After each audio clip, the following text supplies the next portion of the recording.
6 नवंबर 2024 प्रातः मुरली। ओम शांति। बाप दादा मधुबन। बाबा कहते हैं, मीठे बच्चे, बाबा की दृष्टि हद और बेहद से भी पार जाती है। तुम्हें भी हद, सतयुग, बेहद, कलयुग से पार जाना है। प्रश्न, ऊंच ते ऊंच ज्ञान रत्नों की धारणा किन बच्चों को अच्छी होती है? उत्तर, जिनका बुद्धि योग एक बाप के साथ है, पवित्र बने हैं, उन्हें इन रत्नों की धारणा अच्छी होगी। इस ज्ञान के लिए शुद्ध बर्तन चाहिए। उल्टे सुल्टे संकल्प भी बंद हो जाने चाहिए। बाप के साथ योग लगाते लगाते बर्तन सोना बने, तब रत्न ठहर सके। ओम शांति। मीठे मीठे रूहानी बच्चों को रूहानी बाप बैठे रोज रोज समझाते हैं। ये तो समझाया है, बच्चों को ज्ञान, भक्ति और वैराग्य का ये सृष्टि चक्र बना हुआ है। बुद्धि में ये ज्ञान रहना चाहिए। तुम बच्चों को हद और बेहद से पार जाना है। बाप तो हद और बेहद से पार है, उनका भी अर्थ समझना चाहिए ना। रूहानी बाप बैठ समझाते हैं। ये भी टॉपिक समझानी है कि ज्ञान भक्ति पीछे है वैराग्य। ज्ञान को कहा जाता है दिन, जबकि नई दुनिया है, उसमें ये भक्ति अज्ञान है नहीं, वो है हद की दुनिया, क्योंकि वहाँ बहुत थोड़े होते हैं। फिर आहिस्ते आहिस्ते बुद्धि होती है। आधा समय बाद भक्ति शुरू होती है। वहाँ संन्यास धर्म होता ही नहीं, संन्यास व त्याग होता नहीं। फिर बाद में सृष्टि की वृद्धि होती है। ऊपर से आत्माएं आती जाती है, यहाँ वृद्धि होती रहती। हद से शुद्ध शुरू होती है, बेहद में जाती है। बाप की तो हद और बेहद से पार दृष्टि जाती है। जानते हैं हद में कितने थोड़े बच्चे होते हैं, फिर रावण राज्य में कितनी वृद्धि हो जाती है। अब तुमको हद और बेहद से भी पार जाना है। सतयुग में कितनी छोटी दुनिया है, वहाँ संन्यास व वैराग्य आदि होता नहीं। बाद में द्वार से लेकर फिर और धर्म शुरू होते हैं। संन्यास धर्म भी होता है, जो घर बार का संन्यास करते हैं। सबको जानना तो चाहिए ना। उनको कहा जाता हठ योग और हद का संन्यास। सिर्फ घर बार छोड़ जंगल में जाते हैं। द्वापर से भक्ति शुरू होती है। ज्ञान तो होता ही नहीं। ज्ञान माना सतयुग त्रेता सुख, भक्ति माना अज्ञान और दुख। ये अच्छी रीति समझाना होता है, फिर दुख और सुख से पार जाना है। हद बेहद से पार। मनुष्य जांच करते हैं ना, कहाँ तक समुद्र है, आसमान है। बहुत कोशिश करते हैं, परंतु अंत पा नहीं सकते हैं। एरोप्लेन में जाते हैं, उसमें भी इतना तेल चाहिए ना, जो फिर वापिस भी लौट सके। बहुत दूर तक जाते हैं, परंतु बेहद में जा नहीं सकते। हद तक ही जाएंगे। तुम तो हद बेहद से पार जाते हो। अभी तुम समझ सकते हो, पहले नई दुनिया में हद है, बहुत थोड़े मनुष्य होते हैं, उसको सतयुग कहा जाता है।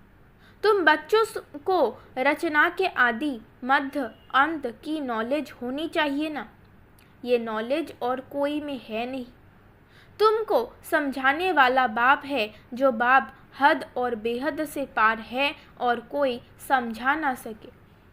रचना के आदि, मध्य, अंत का राज समझाते हैं, फिर कहते इससे पार जाओ। वहाँ तो कुछ भी रहता नहीं।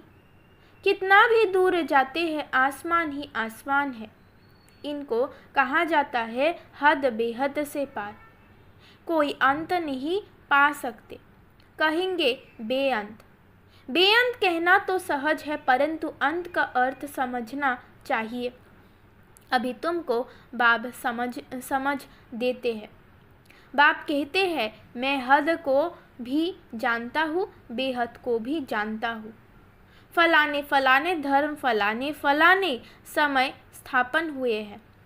दृष्टि जाती है सतयुग की हद तरफ, फिर कलयुग के बेहद तरफ, फिर हम पार चले जाएंगे जहाँ कुछ नहीं, सूर्य चांद के भी ऊपर हम जाते हैं जहाँ हमारा शांति धाम स्वीट होम है। यूँ सतयुग भी स्वीट होम है, वहाँ शांति भी है तो राज्य भाग्य सुख भी है, दोनों ही है।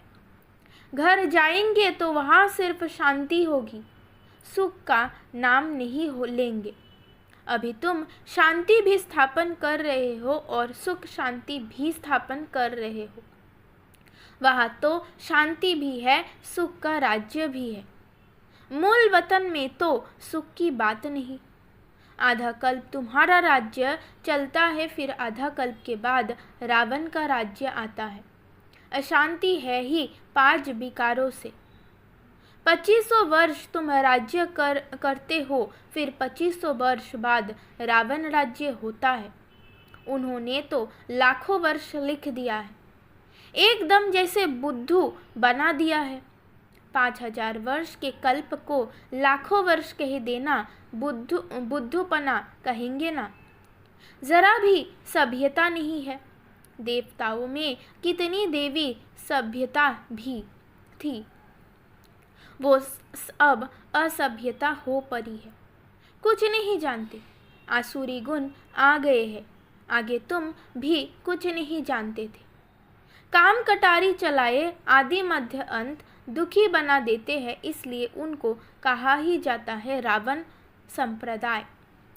दिखाया है राम ने बंदर सेना ली। अब रामचंद्र त्रेता का, वह फिर बंदर कहाँ से आए और फिर कहते राम की सीता चुराई गई। ऐसी बातें तो वहाँ होती ही नहीं। जीव जानवर आदि 84 लाख यूनियाँ जितनी यहाँ है उतनी सतयुग त्रेता में थोड़े ही होंगी। ये सारा बेहद का ड्रामा बाप बैठ समझाते हैं। बच्चों को बहुत दूरदर्शी बनना है। आगे तुमको कुछ भी पता नहीं था। मनुष्य होकर और नाटक को नहीं जानते हैं। अभी तुम समझते हो सबसे बड़ा कौन है, ऊंचते ऊंच भगवान। त्रिलोक भी गाते हैं ऊंचा तेरा नाम। अब तुम्हारे सिवाय और कोई की बुद्धि में नहीं है, तुम्हारे में भी नंबरवार है। बाबहद और बेहद का दोनों राज समझाते हैं, उनसे पार कुछ भी है नहीं।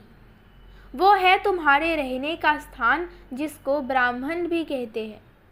जैसे यहाँ तुम आकाश तत्व में बैठे हो, इनमें कुछ देखने में आता है क्या? रेडियो में कहते हैं आकाशवाणी। अब ये आकाश तो बेअंत है, अंत पा नहीं सकते, तो आकाशवाणी कहने से मनुष्य क्या समझेंगे? ये जो मुख है ये है पोलर। मुख से वाणी आवाज़ निकलती है, ये तो कॉमन बात है। मुख से आवाज़ निकलना जिसको आकाशवाणी कहा जाता है। बाप को भी आकाश द्वारा वाणी चलानी पड़े। तुम बच्चों को अपना भी राज सारा बताया है। तुमको निश्चय होता है बहुत सहज। जैसे हम आत्मा है वैसे बाप भी परम आत्मा है, ऊंचते ऊंच आत्मा है ना। सबको अपना अपना पाठ मिला हुआ है। सबसे ऊंचते ऊंच भगवान, फिर प्रवृत्ति मार्ग का युगल मेरु, फिर नंबरवार माला देते कितनी थोड़ी है, फिर सृष्टि बढ़ते बढ़ते कितनी बड़ी हो जाती है। कितने करोड़ दानों अर्थात आत्माओं की माला है। ये सब है पढ़ाई। बाप जो समझाते हैं उनको अच्छी रीति बुद्धि में धारण करो। झाड़ की डिटेल तो तुम सुनते रहते हो। बीज ऊपर में है, ये वैरायटी झाड़ है। इनकी आयु कितनी है? झाड़ वृद्धि को पाता जाता है तो सारा दिन बुद्धि में नहीं रहे। इस सृष्टि रूपी कल्प वृक्ष की आयु बिल्कुल एक्यूरेट है। 5000 वर्ष से 1 सेकेंड का भी फर्क नहीं हो सकता। तुम बच्चों की बुद्धि में अब कितनी नॉलेज है जो अच्छे मजबूत है। मजबूत तब होंगे जब पवित्र हो। इस नॉलेज की धारणा करने के लिए सोने का बर्तन चाहिए। फिर ऐसा सहज हो जाएगा जैसे बाबा के लिए सहज है। फिर तुमको भी कहेंगे मास्टर नॉलेजफुल। फिर नंबरवार पुरुषार्थ अनुसार माला का दाना बन जाएंगे। ऐसी ऐसी बातें बाबा बिगाड़ कोई समझा ना सके। ये आत्मा भी समझा नहीं है। बाप भी इस तन द्वारा ही समझाते हैं, ना कि देवताओं के शरीर से। बाप एक ही बार आकर गुरु बनते हैं, फिर भी बाप को ही पाठ बजाना है। 5000 वर्ष बाद आकर पाठ बजाएंगे। बाप समझाते हैं ऊंचते ऊंच मैं हूँ, फिर है मेरू। जो आदि में महाराजा महारानी है, वो फिर जाकर अंत में आदि देव आदि देवी बनेंगे। ये सारा ज्ञान तुम्हारी बुद्धि में है। तुम कहाँ भी समझाओ तो वंडर खाएंगे। ये तो ठीक बताते हैं। मनुष्य सृष्टि का बीज रूप ही नॉलेजफुल है। उनके बिगाड़ और कोई नॉलेज दे नहीं सकते। ये सब बातें धारण करनी है, परंतु बच्चों को धारणा होती नहीं है बहुत सिंपल। कोई मुश्किलात नहीं है। एक तो याद की यात्रा चाहिए, इसमें जो फिर पवित्र बर्तन में रत्न ठहरे। ये ऊंचते ऊंच रत्ना है। बाबा तो जवाहरी था। बहुत अच्छा हीरा मानिक आदि आता था तो चांदी के डिब्बे में कपूस आदि में अच्छी रीति रखते थे। जो कोई भी देखे तो कहेंगे ये तो बड़ी फर्स्ट क्लास चीज़ है। ये भी ऐसे है। अच्छी चीज़ अच्छे बर्तन में शोभती है। तुम्हारे कान सुनते हैं, उनमें धारणा होती है। पवित्र होगा, बुद्धि योग बाप से होगा तो धारणा अच्छी होगी, नहीं तो सब निकल जाएगा। आत्मा भी है कितनी छोटी, उनमें कितना ज्ञान भरा हुआ है। कितना अच्छा शुद्ध बर्तन चाहिए। कोई संकल्प भी ना उठे। उल्टे सुल्टे संकल्प सब बंद हो जाने चाहिए। सब तरफ से बुद्धि योग हटाना है। मेरे साथ योग लगाते लगाते बर्तन सोना बना दो जो रत्न ठहर सके। फिर दूसरों को दान करते रहेंगे। जो कुछ है वो सब छोड़कर एक के साथ बुद्धि का योग रहे। हम तो बाप के हैं, इसमें ही मेहनत लगती है। एम ऑब्जेक्ट तो बाप बता देते हैं। पुरुषार्थ करना बच्चों का काम है। अब ही इतना ऊंच पद पा सकेंगे। कोई भी उल्टा सुल्टा संकल्प व विकल्प ना आए। बाप ही नॉलेज का सागर हद बेहद के पार है। सब बैठ समझाते हैं। तुम समझते हो बाबा हमको देखते हैं, परंतु हम तो हद बेहद से पार ऊपर चला जाता हूँ। मैं रहने वाला भी वहाँ का हूँ। तुम भी हद बेहद से पार चले जाओ। संकल्प विकल्प कुछ भी ना आए, इसमें मेहनत चाहिए। गृहस्थ व्यवहार में रहते कमल फूल समान बनना है। हथ काटे दिल यार दे। गृहस्थी तो बहुत है। गृहस्थी जितना उठाते हैं उतना घर में रहने वाले बच्चे नहीं। सेंटर चलाने वाले, मुरली चलाने वाले भी ना पास हो जाते हैं और पढ़ने वाले ऊंचे चले जाते हैं। आगे तुमको सब मालूम पड़ता जाएगा। बाबा बिल्कुल ठीक बताते हैं। हमको जो पढ़ाते थे उनको माया खा गई। महारथी को माया एकदम हप कर गई है नहीं। माया भी ट्रेटर बन जाते हैं। विलायत में भी ट्रेटर बन पड़ते हैं ना। कहाँ कहाँ जाकर शरण लेते हैं। जो पावरफुल होते हैं उस तरफ चले जाते हैं। इस समय तो मौत सामने है ना, तो बहुत ताकत वाले पास जाएंगे। अभी तुम समझते हो बाप ही पावरफुल है। बाप है सर्वशक्तिमान। हमको सिखलाते सिखलाते सारे विश्व का मालिक बना देते हैं। वहाँ सब कुछ मिल जाता है। कोई अप्राप्त वस्तु नहीं होती जिसकी प्राप्ति के लिए हम पुरुषार्थ करें। वहाँ कोई ऐसी चीज़ होती नहीं जो तुम्हारे पास ना हो। सो भी नंबरवार पुरुषार्थ अनुसार पद पाते हैं। बाब बिगाड़ ऐसी बातें कोई नहीं जानते। सब है पुजारी। भल बड़े बड़े शंकराचार्य आदि है, बाबा उन्हों की महिमा भी सुनाते हैं। पहले पवित्र की ताकत से भारत को बहुत अच्छा थमाने निमित्त बनते हैं।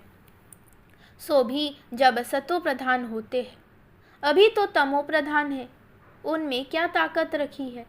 अभी तुम जो पुजारी थे सो फिर पूज्य बनने का पुरुषार्थ कर रहे हो।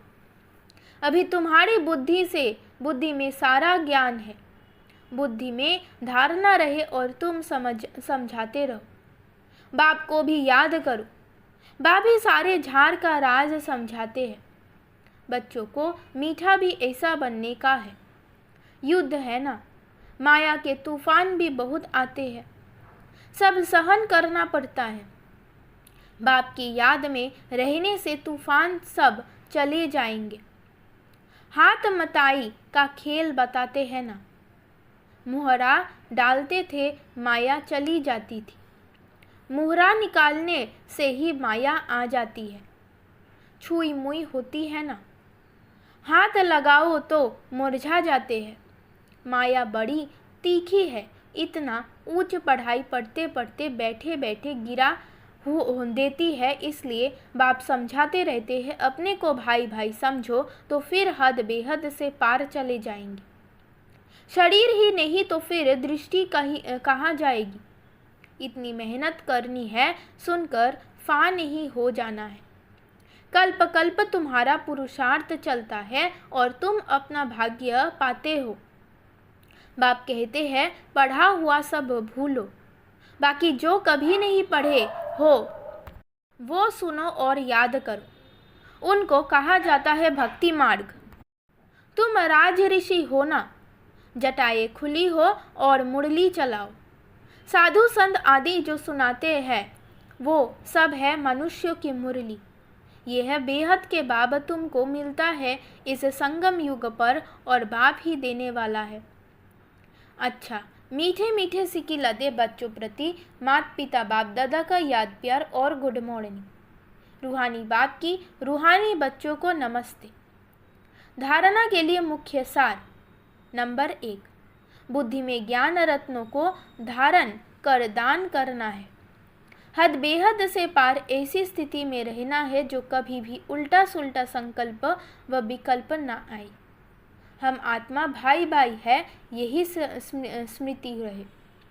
नंबर 2, माया के तूफानों से बचने के लिए मुख में बाप की याद का मुहरा डाल लेना है। सब कुछ सहन करना है। छुई मुई नहीं बनना है। माया से हार नहीं खानी है। वरदान। सदा एक के स्नेह में समाये हुए एक बाप को सहारा बनाने वाले सर्व आकर्षण मुक्त भव। जो बच्चे एक बाप के स्नेह में समाये हुए हैं वे सर्व प्राप्तियों के संपन्न और संतुष्ट रहते हैं। उन्हें किसी भी प्रकार का सहारा आकर्षित नहीं कर सकता। उन्हें सहज ही एक बाप दूसरा ना कोई ये अनुभूति होती है। उनका एक बाप ही संसार है। एक बाप द्वारा ही सर्व संबंधों के रस का अनुभव होता है। उनके लिए सर्व प्राप्तियों का आधार एक बाप है, ना कि वैभव व साधन। इसलिए वे सहज आकर्षण मुक्त हो जाते हैं। स्लोगन। प्रकृति को पावन बनाना है तो संपूर्ण लगाव मुक्त बनो। ओम शांति।